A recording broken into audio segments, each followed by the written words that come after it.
It's often seen as, oh, it's this anti-institutional thing, and it's actually, it's not really. It's just that we do things our way, and then it ends up kind of undermining the institution. I'm Raju. Raju Rage is my artist name, and I am an artist, an educator. I'm involved in organising, also in curating.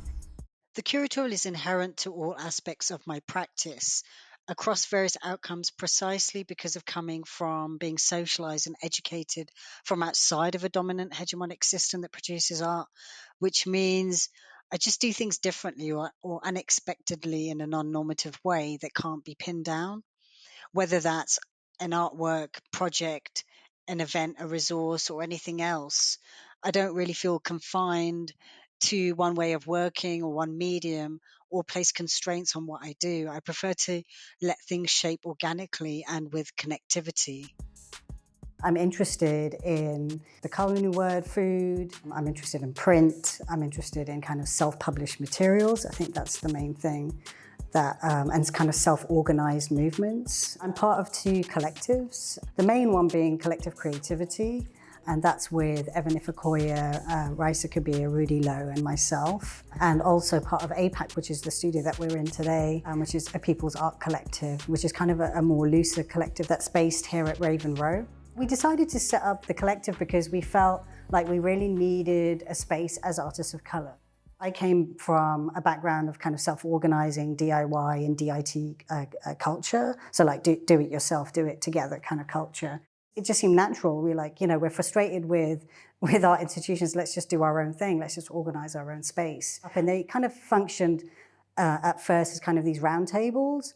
We started to do some self-initiated research around, well, what happened before, what came before, and trying to kind of figure out what was the trajectory of artists of color in Britain, right? Because we were facing these struggles and we were thinking, well, what happened?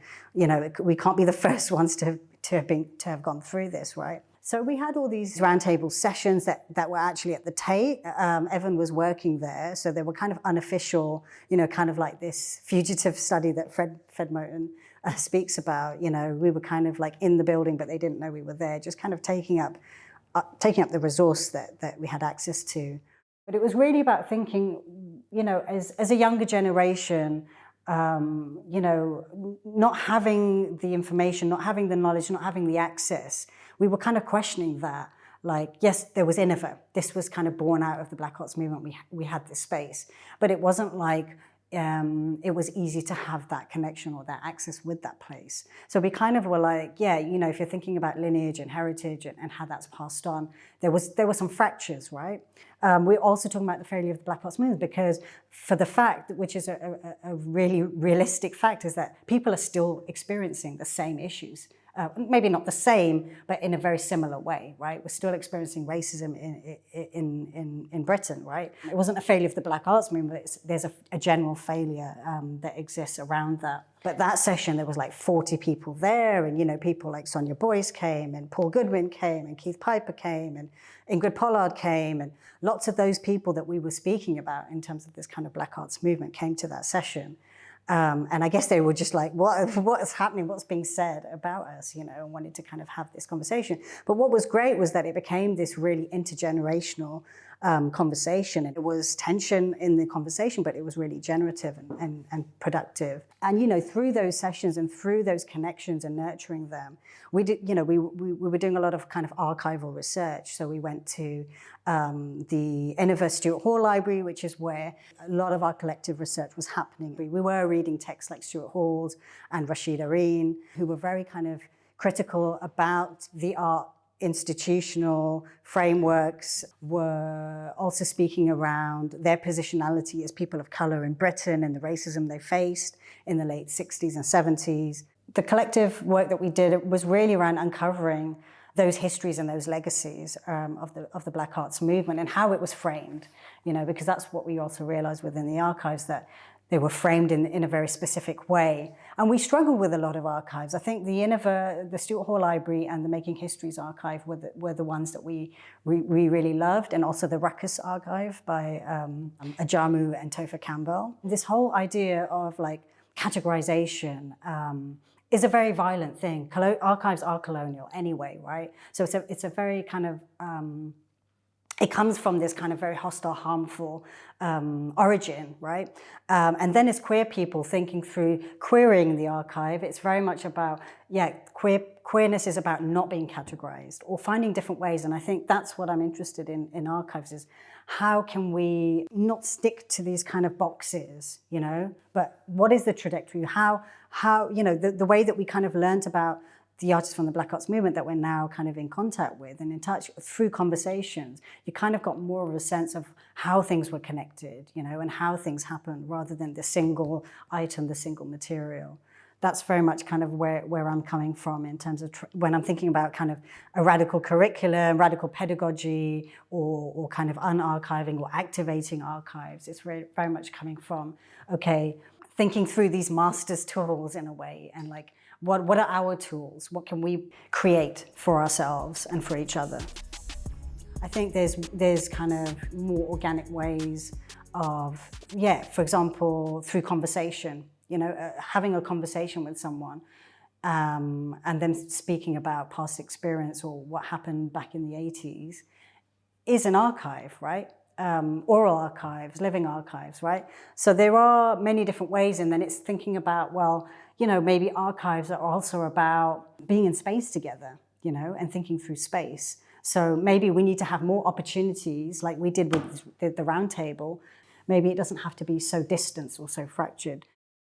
We ended up creating this book, this publication, which was Surviving Art School. So it was kind of like this Artists of Colour toolkit that we wanted to create. Speaking about our experiences of art school, realizing that the more and more that we were having these roundtables, the more and more we were having conversations, we realized we're not alone. There were many of us. We were wanting to be outside of the institution in many ways, but also being pushed out of institutions at the same time. We went from producing this publication to then doing workshops around this publication in different art spaces, including in London, in Scotland, in Vienna. Evan Fukoya also put together, who's in our collective, put this together, this keywords for Tate as well. So we kind of produced this map, which was really thinking about, making our own canon, you know, mapping our own people, exhibitions, talks, conferences, workshops, and spaces.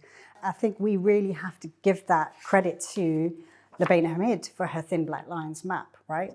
Because that did the same. It was doing this mapping of Black women artists at that time. I was very interested in, Audre Lorde and the kitchen table press in particular, because like I said, I was very interested in self-published materials. I was very interested in self-organized community-led movements.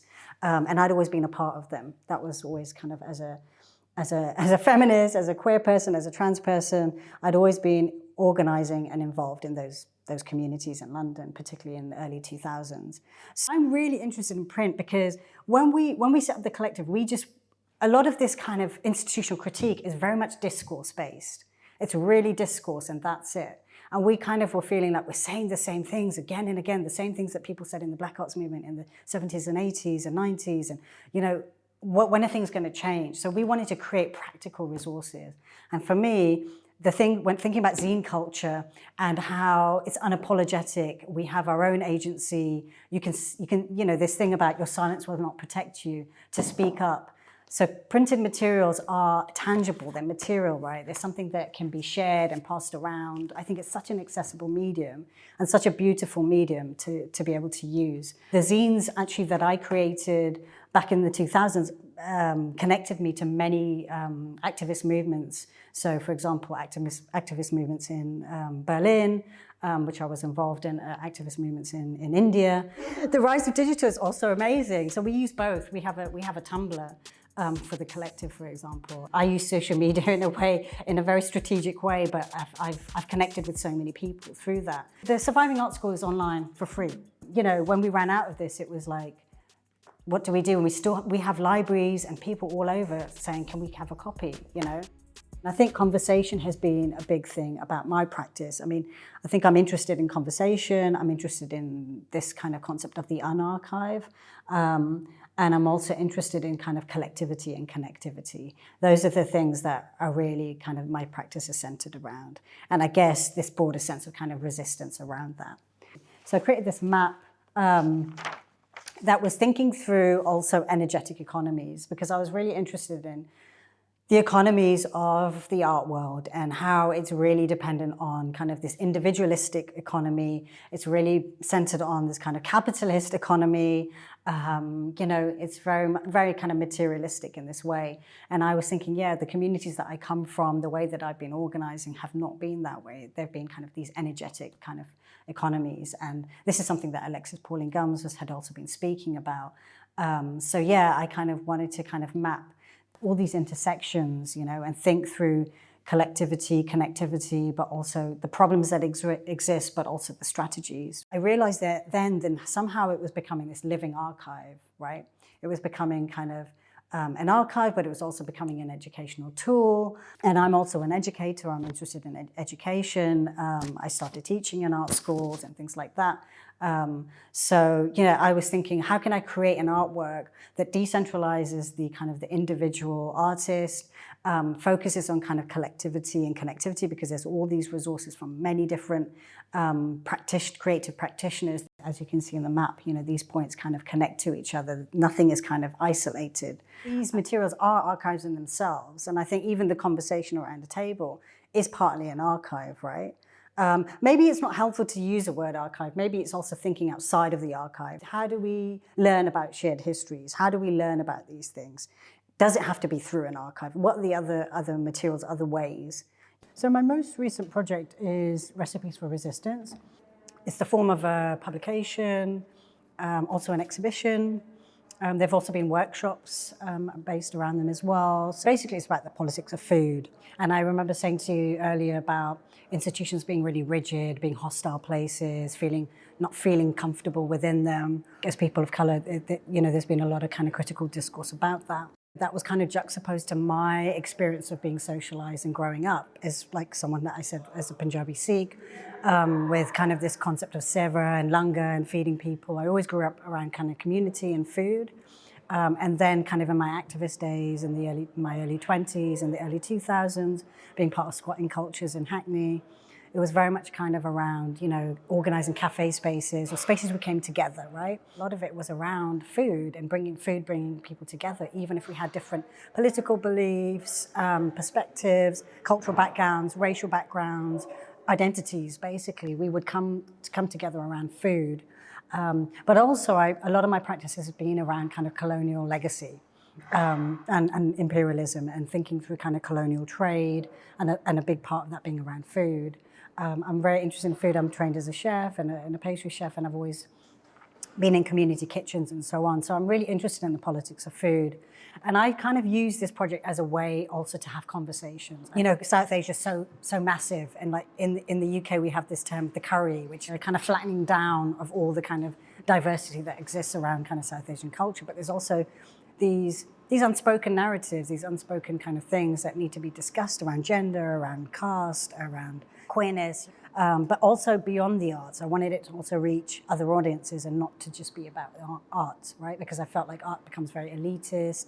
In an institutional setting, it becomes, kind of very exclusive. And I felt like the people I'm having conversations with are not necessarily going to art galleries or in art spaces. So I wanted to also, for this to kind of be circulating outside of the art world. So yeah, that's why the publication is great, because it went into people's homes. You can pick this up and, it can circulate basically. And I really like that. And so I wanted to have these conversations around the politics of food, but also the politics of identity. This is focusing on South Asian identity in particular, but it reaches broader, thinking about kind of migration and diaspora. It actually is kind of based on archives. So I was going to the British Archive, British Library Archive, and a lot of colonial archives for my own kind of practice around performance and print. I've made some print works based on colonial legacy. And what I was finding in the archives were really interesting things around food. There was a lot around kind of food and kind of coming into the UK and finding things unfamiliar, but then also adapting recipes. Like there's a masala baked beans recipe that we used in one of the workshops, for example, that a chef, Tanya Gohal, shared. And I kind of was like, yes, I have a masala beans recipe that I made. And I'm sure many people do, but it's not considered this official recipe, right? In the roundtable sessions, people would say, what would we be doing if we weren't doing this? Would we be painting flowers? You know? And it's like, yeah, we don't know, because that's our reality. This is our reality. We don't know what we would be doing outside of it. We're constantly negotiating, navigating, being in this country, in the UK, as migrants, as from the diaspora. And I think we bring all of that into it. That is who we are, so we bring that into our practices. But I think, yeah, the fact that we have to carve these spaces, or the fact that we have to make these movements for ourselves, it's labor, it's work, and it's labor, isn't it? That's the thing, and it's like we're not often resourced. You know, yes, we realize as a collectivity is strength, but it is a lot of labor to do that. And it's like you said, there's labor that you get paid for and you're compensated for, and there's labor that you're not. You know, so I think that's what it comes down to and then is it acknowledged? Is it valued? Right? So the whole undervalued energetic economy is about that. It's about value, right? What do we ascribe value to in a consumerist, capitalist kind of art industry that's impacted by the wider society we live in, right? And often, as people of color, we are undervalued, unfortunately, right? Or we have to kind of prove our value, or you know? So I think for me, that's the issue, really. I'm very pleased and grateful and thankful for all the networks and collectiveness that we've managed to nurture and grow. And I feel good. I feel in a good place about it, and I feel very inspired by my peers, by those who came before, by those who are doing things differently now. You know, I think those interactions have been tense, have been fruitful, have been, you know, there's a lot. You know, it's not a straightforward narrative of like we inherit things and they're good for us. It's complicated, but I feel really inspired by what people are doing and putting out there. And now it seems like the institutions that are so dry are like really want us, right? They're really thirsty. One. That's a good one. Let's get that.